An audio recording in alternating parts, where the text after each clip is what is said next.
If you're watching this video, you probably already have a few functions in your Excel arsenal, but let me show you why you should add the switch function and how we might even replace some of your existing functions in certain scenarios.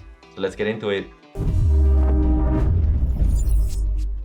We'll start off with a simple example so you can see what the switch function does. And over here is the Excel file we're working with, which you can download for free in the video description to follow along.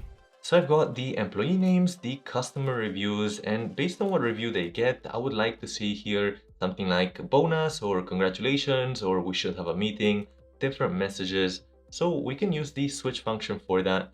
It's just typing equals switch, and the expression is basically what we're trying to evaluate.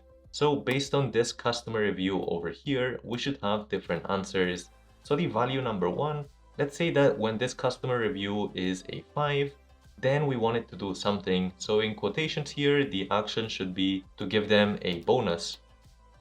Close those quotations, comma, and the second value should be a 4, comma, and what happens then? Let's say we just give them a congrats message, comma, if it's a 3, so the customer review is a 3, then let's say we have nothing.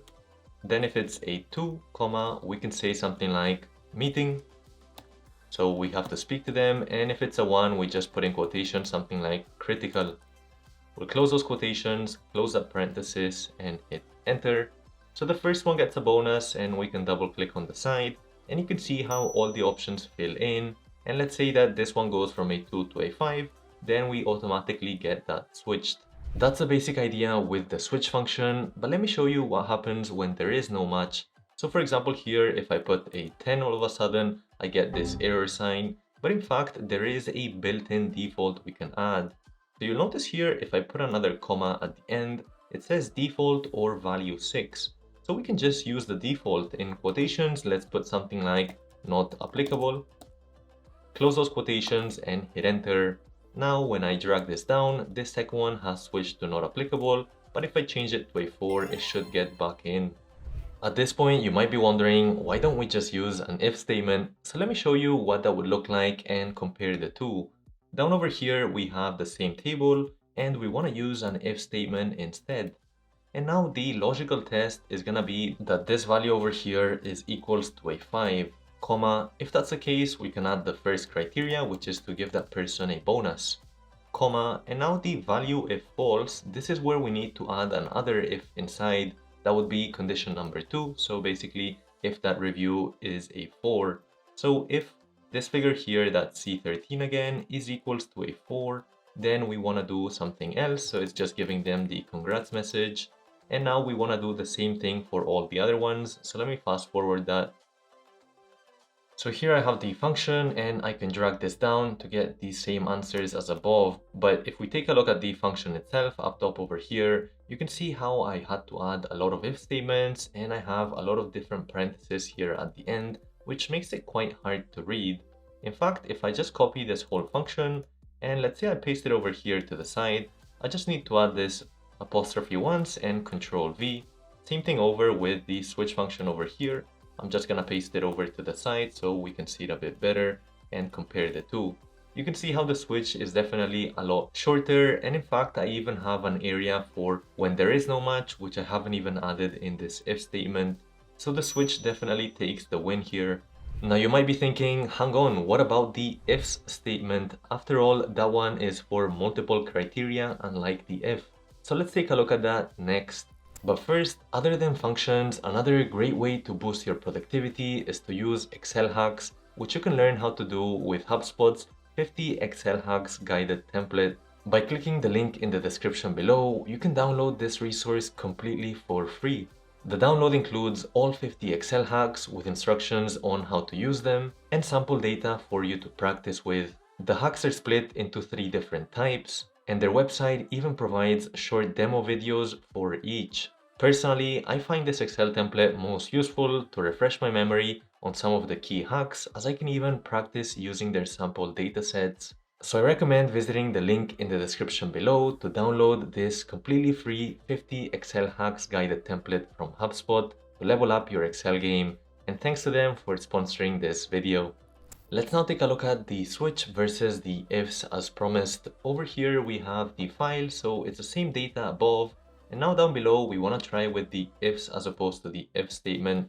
So equals ifs, and the logical test is that this figure over here is equals to 5, comma. If that's the case, it should say bonus in quotations. Then the second scenario is that the same cell is equals to a 4, and then that should say congrats. Third one is the same thing, equals to 3 this time, and this one should say nothing. Then the next one is gonna say equals to 2, and this one should say meeting. And finally, we have the one that's equals to 1, so this equals to 1 should say critical. Close those quotations, close that parenthesis, and hit enter. So you can see this one's a lot more streamlined. If we go ahead and copy that, just to see more or less the length of the function, and paste it in here, you can see it's quite similar. But in fact, even the switch function might be a bit easier in that we don't have to keep referencing that C13. In this case, we just reference the first one, and that's all we need here. Also, we've been able to add the not applicable area, which we haven't really done with the ifs just yet. Now that all looks great, but why don't we address the elephant in the room, which are the lookup functions. Let's see how those compare. So over here, you can see we have the same data above, but down below we have a table with the review and the action. So let's look at an Xlookup and see how easy that is this way. So we'll type equals Xlookup. The lookup value is, well, we're looking for that 5, comma, and where can we find the 5? We can find it within this range of values. We'll press the F4 key there to add the dollar signs, so it stays fixed here and it doesn't move up and down, comma. The return array are all of the answers, so when we get a corresponding match, we want these actions to happen over here. We'll press the F4 key for those as well. And we also have the built-in if not found, which is the same thing as the not applicable we added here. So in quotations, we can put not applicable, close those quotations and close that parenthesis. Double click here on the side and we get the exact same data. That was easy enough. Let's go ahead and copy that just to compare it with the switch up above. And you can see here it's definitely a lot shorter, but of course it does require an extra table here in green. The other nice thing about doing a lookup is that you can change these things here and automatically inside the function it's gonna change. For example, in this one I can just say hi and you'll see how this automatically updates. That's not really the case with the switch function. We would need to go inside of the first one, make that edit and then drag it down, so it's a bit more tedious. That said, the positive here is that we don't need that extra table, so if you didn't want that table to be seen, then the switch function and typing it manually would be a better choice. Later in the video, we'll go over an advanced match, but for now, what happens if we don't have an exact match? So far, we've only been looking at reviews where it was exactly 5 or exactly 2, but what happens if you want a range? Like for example, a pass score is gonna be above 50%, then how can we do that with the switch function? Well, for this we have this table over here with the employees and their test score. Let's suppose they can either get an A, a B, or an F. So let's type that in with switch, hit the tab key and the expression. This is where it's a bit different than before. We want to put a true in here, comma, and now we can get started with the ranges. So the value is this figure right here, and we want that to be greater than or equals to 80. Let's say that's the A score, so in quotations we can just put an A in here, comma, and the second score is if that C3 is greater than or equals to 50, let's say. We're gonna call that in quotations a B score, and if not, it's gonna be that C3 is greater than or equals to 0, comma, then we just want to put an F in here. We can close up parenthesis and hit enter. So the first one's an F, that makes sense. This is an A, and then we have a B for 75. It all looks correct. So that's how you can go about different ranges. But in fact, when it comes to this, it might be easier to use an ifs. So let's see it down over here. Ifs, the logical test is that this 45 is greater than or equals to 80 we said, then that should give us an A. If this same value is greater than or equals to 50 we said, then that should give us a B score. And finally, if that same value is greater than or equals to 0, then that should give us an F value. We'll close those quotations and hit enter. Double click here on the side and we're getting the exact same answers, but let's take a look at the syntax. So I'm just gonna copy this syntax over here and paste it over on the side like that. And let's do the same thing for the switch to compare the two. So you can see the switch is just a bit longer because of that true that we had to add there by default. So maybe the ifs would be a better option in this scenario. That said, you can see that ranges are still feasible with the switch function. Now that you're hopefully getting a bit more comfortable with the switch function, let's go over an advanced scenario. Over here, you can see we have certain criteria where if the employee here is from a certain country, then the bonus they get is gonna differ. You can see that some countries like France have a fixed bonus, same with Spain, while other countries have a percentage of salary. That said, the percentages vary from 20 to 25% and the fixed amounts do vary as well. In that kind of scenario, using a switch function can be quite useful. So we'll type switch in here. The expression is what we're assessing. So we're assessing that this country over here, comma, then that has to be equals to France, let's say first. And the result for that should be a fixed 8,000. So we can just put 8,000 here in bonus, comma.